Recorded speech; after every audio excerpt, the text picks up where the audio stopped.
ಹೀಗೆ ಖತರ್ನಾಕ್ ಮಹಿಳೆ ಒಂದಲ್ಲ ಎರಡಲ್ಲ ಮೂರು ಮದುವೆ ಆಗಿ 3 ಗಂಡಂದರಿಗೂ ವಂಚಿಸಿದ್ದಾಳೆ. ಬೆಂಗಳೂರಿನ ದೊಡ್ಡಬಳ್ಳಾಪುರದಲ್ಲಿ ನಡೆದಂತಹ ಘಟನೆ. ಬರೋಬ್ಬರಿ 3 ಗಂಡಂದಿರ ಮದುವೆಯಾಗಿ 3 ಗಂಡಂದರಿಗೂ ಚಳ್ಳೆಯನ್ನು ತಿನ್ನಿಸಿದ್ದಾಳೆ. ಅದೇನು ಅಂತೀರಾ? ಈ ಸ್ಟೋರಿ ನೋಡಿ. ಅಯ್ಯೋ ನೀನು ಹೆಣ್ಣೇನ, ನೀನು ನನ್ನ ಹೆಂಡತಿನ, ಏನೇ ಇದು ಗಂಡ ಗುಂಡಿ. ಶ್ರೀಮಂತ ಹುಡುಗರೆ ಈಕೆ ಟಾರ್ಗೆಟ್. 3 ಮದುವೆಯಾಗಿ ಲಕ್ಷಾಂತರ ರೂಪಾಯಿ ಲೂಟಿ, ಠಾಣೆ ಮೆಟ್ಟಿಲೇರಿದ್ದ ಗಂಡಂದಿರು. ನೋಡಿ, ಪ್ರೀತಿ ಮತ್ತು ಮದುವೆ ಎಂಬ ವೇಷದಲ್ಲಿ ಪುರುಷರನ್ನ ನಂಬಿಸಿ ಅವರಿಂದ ಲಕ್ಷಾಂತರ ರೂಪಾಯಿ ಹಣ ವಂಚಿಸಿರುವ ಕಿರಾತಕ ಮಹಿಳೆಯೊಬ್ಬಳ ಅಸಲಿ ಮುಖ ಇದೀಗ ದೊಡ್ಡಬಳ್ಳಾಪುರದಲ್ಲಿ ಬಟಾಬಯಲಾಗಿದೆ. ಅಣಬೆ ಗ್ರಾಮದ ಸುಧಾರಾಣಿ ವಿರುದ್ಧ ಮೊದಲ ಮತ್ತು 2ನೇ ಪತಿಯರಿಂದ ತನಿಖೆಗಾಗಿ ದೂರು ಕೊಡಲಾಗಿದೆ. ಸುಧಾರಾಣಿ ಹಣವಿರುವ ಪುರುಷರನ್ನ ಗುರಿಯಾಗಿಸಿಕೊಂಡು ವಂಚಿಸುತ್ತಿದ್ದಾಳೆ ಎಂದು ಸಂತ್ರಸ್ತರು ಹೇಳಿದ್ದಾರೆ. ಈಗಾಗಲೇ 3 ಮದುವೆಯಾಗಿರುವ ಈಕೆ 2 ಪತಿಯರಿಗೆ ಲಕ್ಷಾಂತರ ರೂಪಾಯಿ ವಂಚನೆ ಮಾಡಿದ್ದಾಳಂತೆ. ಮೊದಲ ಪತಿ ವೀರೇಗೌಡನೊಂದಿಗೆ 2 ಮಕ್ಕಳು ಹುಟ್ಟಿದ್ರು, ಕಾರು ಹಾಗೂ ಬುಲೆಟ್ ಓಡಿಸಲು ಬರಲ್ಲ ಅಂತ ಕ್ಷುಲ್ಲಕ ಕಾರಣವನ್ನ ಕೊಟ್ಟು ಪತಿಯನ್ನ ಮಕ್ಕಳನ್ನ ತೊರೆದು ಹೋಗಿದ್ದಾಳಂತೆ. ನಂತರ ಡೆಲಿವರಿ ಬಾಯ್ ಅನಂತ ಮೂರ್ತಿಯನ್ನ ನಂಬಿಸಿ ದೇವಸ್ಥಾನದಲ್ಲಿ ಮದುವೆ ಆಗಿದ್ದು ಸುಮಾರು 1.25 ವರ್ಷಗಳ ಅವಧಿಯಲ್ಲಿ 15ರಿಂದ 20 ಲಕ್ಷ ರೂಪಾಯಿ ವಂಚನೆ ಮಾಡಿದ ಆರೋಪಗಳು ಕೇಳಿ ಬರ್ತಾ ಇದೆ. ಅನಂತ ಮೂರ್ತಿಯಿಂದ ಹಣ ಪಡೆದ ನಂತರ ಮತ್ತೊಂದು ಮದುವೆ ಆಗಿದ್ದಾಳಂತೆ ಈ ಕಿರಾತಕಿ. ಇದೀಗ ಮೊದಲ ಹಾಗೂ 2ನೇ ಪತಿ ಒಟ್ಟಿಗೆ ದೊಡ್ಡಬಳ್ಳಾಪುರ ಪೊಲೀಸ್ ಠಾಣೆಗೆ ತೆರಳಿ ನ್ಯಾಯಕ್ಕಾಗಿ ಆಗ್ರಹಿಸಿದ್ದಾರೆ. ನಮಗೆ ಆಕೆಯಿಂದ ನ್ಯಾಯ ಬೇಕು, ಮತ್ಯಾರಿಗೂ ಮೋಸ ಆಗಬಾರ್ದು. ಸಂತ್ರಸ್ತರು ಸುಧಾರಣೆ ಕೇವಲ ಹಣಕ್ಕಾಗಿ ಶ್ರೀಮಂತರನ್ನ ಮತ್ತು ಅಮಾಯಕರನ್ನ ಗುರಿಯಾಗಿಸಿಕೊಂಡು ವಂಚನೆ ಮಾಡ್ತಾ ಇದ್ದಾಳೆ ಎಂದು ತಿಳಿಸಿದ್ದಾರೆ. ದೊಡ್ಡಬಳ್ಳಾಪುರ ಪೊಲೀಸ್ ಠಾಣೆ ಈ ಬಗ್ಗೆ ದೂರು ದಾಖಲಿಸಿಕೊಂಡು ತನಿಖೆ ಆರಂಭಿಸಿದೆ. ಸಮಸ್ಯೆ ಅಂದ್ರೆ ಈಗ ನಿಮ್ಮ ಜೊತೆಲಿ ಇದ್ದಾಗೂ ಕೂಡ ಆಕೆ ಏನು ಮೊದಲನೇ ಗಂಡಂದು ಮಕ್ಕಳದು ಈ ಥರ ವಿಚಾರ ಏನು ಹೇಳಿಲ್ವಾ? ಒಂದು ಮಗು ಇದೆ ಅಂತ ಹೇಳಿದರು. ಆಮೇಲೆ ನನಗೆ ರೀಸೆಂಟಾಗಿ ಗೊತ್ತಾಯಿತು, 15 ದಿನಕ್ಕೆ ಮುಂಚೆ 2 ಮಗು ಇದೆ ಅಂತ. ಗಂಡನೂ ಬದುಕಿದ್ದಾರೆ ಅಂತ 1.5 ತಿಂಗಳು ಮುಂಚೆ ಗೊತ್ತಾಯಿತು. ಅಷ್ಟಾವಾಗ ಗೊತ್ತಾಯ್ತು. ಕೇಳಿದ್ದಕ್ಕೆ ಇದ್ರು ಒಂದೇ ಅಂತ ನಾನು ಹಂಗೆ ಹೇಳಿದೆ ಅಂತ ಅಂದರು. ಈಗ ಯಾರೋ ಮತ್ತೊಬ್ಬ ನಿಮಗೂ ಕೈ ಕೊಟ್ಟು ಮತ್ತೊಬ್ಬ ಅದೇ ಹೈದ್ರಾಬಾದ್ಗೆ ಹೋಗ್ತೀನಿ ಅಂತ ಸುಳ್ಳು ಹೇಳಿ ಹೋಗಿದ್ದಾರೆ. ಬಟ್ ಅವ್ರು ಹೈದ್ರಾಬಾದ್ಗೆ ಹೋಗಿಲ್ಲ, ಇನ್ನೊಂದು ಮದುವೆ ಮಾಡ್ಕೊಂಡು ಸಂಸಾರ ಮಾಡ್ತಾಯಿದ್ದಾರೆ. ಅದು ನನಗೆ ಇತ್ತೀಚೆಗೆ ಗೊತ್ತಾಗಿ ಕೇಳಿದ್ದಕ್ಕೆ ಈ ಥರ ವಿಡಿಯೋ ವೈರಲ್ ಆಗಿರೋದಕ್ಕೆ ನನ್ನ ಮೇಲೆ ಮಾನನಷ್ಟ ಮೊಕದ್ದಮೆ ಆಗ್ತೀನಿ ಅಂತ ನನಗೆ ಭಯ ಹುಟ್ಟಿಸಿದ್ದಾರೆ. ನನ್ನ ಮೇಲೆ ಹೆದರಿಕೆ ಆಗ್ತಾ ಇದ್ದಾರೆ. ನ್ಯಾಯ ಕೇಳಕ್ಕೆ ಹೋಗಿದ್ದಕ್ಕೆ ನನ್ನ ಮೇಲೆ ಹೆದರಿಕೆ ಆಗ್ತಾ ಇದ್ದಾರೆ. ಅದಕ್ಕೆ ನಾನು ಕೊಡೋ ದುಡ್ಡು ಕೊಟ್ಬಿಡ್ಲಿ, ಅವ್ರಿಗೂ ನನಗೆ ಯಾವ ಸಂಬಂಧನೂ ಇಲ್ಲ, ಅಷ್ಟೇ ಸರ್. ನನಗೆ ನನ್ನ ಹಣ ನನಗೆ ಕೊಟ್ಟರೆ ಅಷ್ಟೇ ಸಾಕು ಸರ್, ಇನ್ನೇನೂ ಬೇಡ. ನನಗೆ ನನ್ನ ಹಣ ನನಗೆ ಕೊಟ್ಟರೆ ನನಗೆ ಅಷ್ಟೇ ಸಾಕು. ಪಾಪ ಅವ್ರು ಮೊದಲನೇ ಅವ್ರಿಗೆ ನ್ಯಾಯ ಸಿಗಲಿ. ಅವ್ರಿಗಿಬ್ರು ಮಕ್ಕಳಿದ್ದಾರೆ, ಅವ್ರಿಗೆ ನ್ಯಾಯ ಸಿಗಲಿ. ಅವರು ಈಗ ಕೋರ್ಟ್ ಕಚೇರಿ ಅಂತ ಓಡಾಡ್ತಾವ್ರ? ಹೌದು ಸರ್. ಪಾಪ ಅವ್ರನ್ನ ದೂರ ಇಟ್ಟಿದ್ದಾರೆ, ಮಹಿಳಾ ಇದರಿಂದ ಅವ್ರನ್ನ ದೂರ ಇಟ್ಟಿದ್ದಾರೆ. ಹಿಂಗೆಲ್ಲ ಮಾಡಿದ್ದಾರೆ. ಅವರು ಡಿವೋರ್ಸ್ ಆಗಿಲ್ಲ. ಅವ್ರಿಗೂ ಮದುವೆ ಆಗೋ ಟೈಮಲ್ಲಿ ಡಿವೋರ್ಸ್ ಆಗಿದೆ ಅಂತ ಕೇಳಿದ್ರಾ? ಡಿವೋರ್ಸ್ ಆಗಿದೆ ಕೇಳೋದಕ್ಕೆ ಗಡ್ಡ ತೀರೋಗಿದ್ದಾರೆ ಅಂತ ಹೇಳಿದ್ರಲ್ಲ, ಅದ್ರಲ್ಲಿ ಡಿವೋರ್ಸ್ ಏನು ಬರಲ್ವಲ್ಲ ಸರ್. ತೀರೋಗಿದ್ದಾರೆ ಅಂದಮೇಲೆ ಇನ್ಯಾರು ಬರ್ತಾರೆ ಅಂತ ನಂಬಿಕೆ ಅಷ್ಟೇ. ಹೌದು ಸರ್. ನೀವು ಮಾನವೀಯತೆ ದೃಷ್ಟಿಯಿಂದ ಮದುವೆ ಆಗಿದ್ದ? ಹೌದು ಸರ್, ಮಾನವೀಯತೆ. ಒಂದು ಹೆಣ್ಮಕ್ಳು ಬಾಳ್ಕೋ ಸಿಗುತ್ತಲ್ಲ ಅಂತ ಮದುವೆ ಆಗಿದ್ದು ಸರ್. ಅದೇ ಈಗ ನೀವು ಡೆಲಿವರಿ ಮಾಡೋಕ್ಕೆ ಹೋಗಿ ಅಷ್ಟು ಬೇಗ ಸಂಪರ್ಕ ಆಯ್ತಾ ಅಂತ?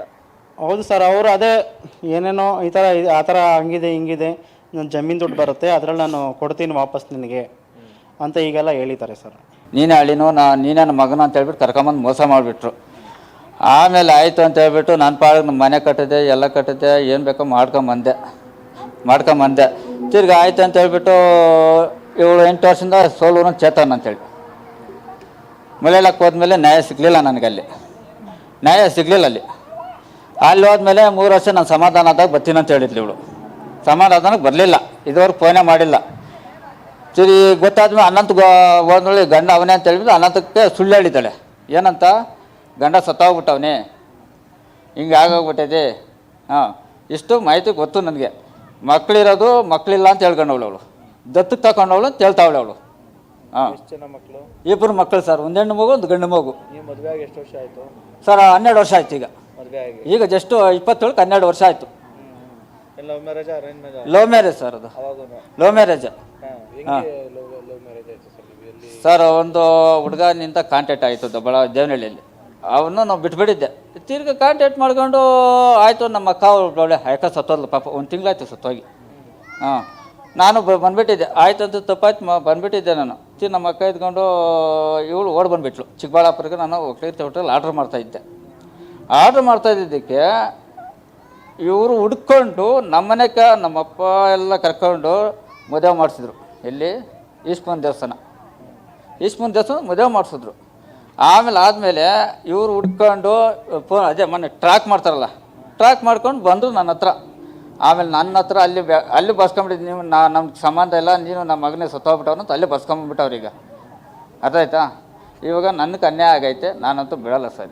ಈಗ ನೀವು ಅಧಿಕೃತವಾಗಿ ಮದುವೆ ಆಗಿದ್ರೆ ನಿಮ್ಗೆ ಯಾವುದೇ ರೀತಿ ಡೈವರ್ಸ್ ಕೂಡ ಕೊಟ್ಟಿಲ್ಲ ಸರ್. ಕೊಟ್ಟಿಲ್ಲದೆ ಈಗ ನೀವು ಹೇಳ್ದಂಗೆ ಎರಡನೇ ಮದುವೆನ ಮೂರನೇ ಮದುವೆನ ಇರ್ಬೋದು. ಇದು ಎರಡನೇ ಮದುವೆ ಸರ್. ಅನ್ನಂತವ್ರು ಮಾಡ್ಕೊಂಡಿದ್ದು ಎರಡನೇ ಮದುವೆ ಸರ್.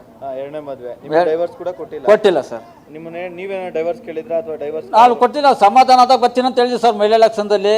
ಅಂದ್ರೆ ನಿಮ್ ಜೊತೆ ಮತ್ತೆ ಬರ್ತೀನಿ ಅಂತ ಹೇಳಿರೋದು ಅಷ್ಟೇ ನನಗೆ. ನಿಮ್ಗೆ ಗೊತ್ತಿಲ್ಲದೇನೆ ಬೇರೆ ಮದುವೆ ಆಗ್ತಿದೆ. ಇವಾಗ ಅನ್ನಂತವ್ರು ಮದುವೆ ಆಗಿರೋದು.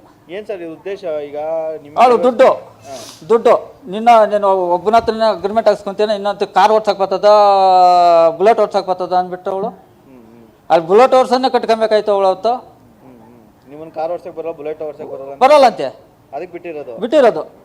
ಆಮೇಲೆ ಚೇತನ್ ಪರಿಚಯ ಆಗವನೆ. ಚೇತನ್ ಪರಿಚಯ ಆದ್ಮೇಲೆ ಅವ್ನು ಮಾಡ್ಕೊಂಡು ನನ್ನ ಸ್ಟೇಷನ್ಗೆ ಕೂತಿಸಿಲ್ಲ. ನನ್ನ ಹತ್ರ ಪ್ರೂಫ್ ಇದೆ, ರೆಕಾರ್ಡಿಂಗ್ಸ್ ಇದೆ. ಸೋಲೂರು. ಈಗ ಅವ್ನ ಮದುವೆ ಆಗಿದಾರಾ? ಅವ್ನು ಮದುವೆ ಆಗೋಳ ಬಿಟ್ಬಿಟ್ಟವಳಂತೆ. ಇವಾಗ ಬಿಟ್ಟಿರೋದು. ಅಣ್ಣಂತವ್ರು ನನ್ನ ಮೊನ್ನೆ ಹೇಳಿದ್ದು. ಟೋಟಲ್ ನನಗೆ ಗೊತ್ತಿದ್ದಂಗೆ ಈ ತಲೆ ಇವಾಗ ಅರ್ಶನದೆಲ್ಲ ಸೇರಿ ನನ್ನ ಲೆಕ್ಕಾಚಾರ 3 ಪರ್ಸ್ನಲ್ ಆಗಿ ಬಿಡೋದು, 2 ನನ್ನ ಹತ್ರ. ಅದು ಇನ್ನೂ ಪರ್ಸ್ನಲ್ ಚಿಕ್ಕಬಳ್ಳಾಪುರದ ಒಂದಿದೆ. ಅವನ ಹತ್ರ ಡೈವರ್ಸ್ ಆಗೋದಂತ ಹೇಳ್ಕೊಂಡವಳೆ. ಯಾಮಾರ್ಸದೆ ಇವಳು ದುಡ್ಡುಗೋಸ್ಕರ. ಸರ್ ಅವಳು ನಂಗೆ ಬೇಡ ಸರ್. ನಾನು ಏನು ಗೊತ್ತಾ, ಮಕ್ಳಿಗೋಸ್ಕರ ಹೋರಾಡ್ತಾ ಇದ್ದೀನಿ. ನನ್ನ ಮಕ್ಳು ನಾನು ಕರ್ಕೊಂಡು ಹೊರಡ್ತೀನಿ. ಅವ್ರ ಪಾಡು ಎಲ್ಲ ಮಾಡ್ಕೊಳ್ಳಿ ಅವಳು ಅಷ್ಟೇ. ನಂಗೆ ಬೇಡ ಸರ್. ಇವಳು ಸವಾಸ್ಕೊಂಡು ಬೇಕಾದ್ರೆ ಗಂಡನೂ ಸಹ ಹಾಕ್ಬಿಡ್ತಾಳು. ಈಗ ದುಡ್ಡುಗೋಸ್ಕರ ಹಿಂಗ ಮದುವೆ ಮೇಲೆ ಮದುವೆ ಆಗ್ತಿದ್ರೆ ಏನು ಹೇಳ್ತೀರಾ? ಏನು ಹೇಳೋದು ಸರ್, ನಾನು ಬಿಟ್ಟೆ 3 ವರ್ಷ ಆಗತ್ತೆ. ಅವಳು ಸಮಾಧಾನದಾಗ ಬರ್ತೀನಿ ಅಂತ ಹೇಳ್ದವಳು ಇವಾಗ ಕಣ್ಣು ಕಾಣಿಸ್ಕೊಂತ ಇರೋದು ನನಗೆ. ಅವಳು ಮಹಿಳಾ ಎಲೆಕ್ಷನ್ದಲ್ಲಿ ಬೇರೆಯವ್ರಿಗೂ ಅನ್ಯಾಯ ಆಗಲ್ಲ, ಬೇರೆ ಹುಡುಗರಿಗೆ ಅನ್ಯಾಯ. ಸರ್ FIR ಮಾಡಿ ಸೆಂಟ್ರಲ್ ಜೈಲ್ಗೆ ಎತ್ತಾಕ್ಸ್ಬೇಕು ಸರ್. ಇವಳನ್ನ FIR ಮಾಡಿ ಸೆಂಟ್ರಲ್ ಜೈಲ್ಗೆ ಎತ್ತಾಕ್ಸ್ಬೇಕು ಅಷ್ಟೇ. ನನಗೆ ಗೊತ್ತಿದ್ದಂಗೆ FIR ಮಾಡಿ ಸೆಂಟ್ರಲ್ ಜೈಲ್ ದುಡ್ಡು ಅಂತಾರೆ.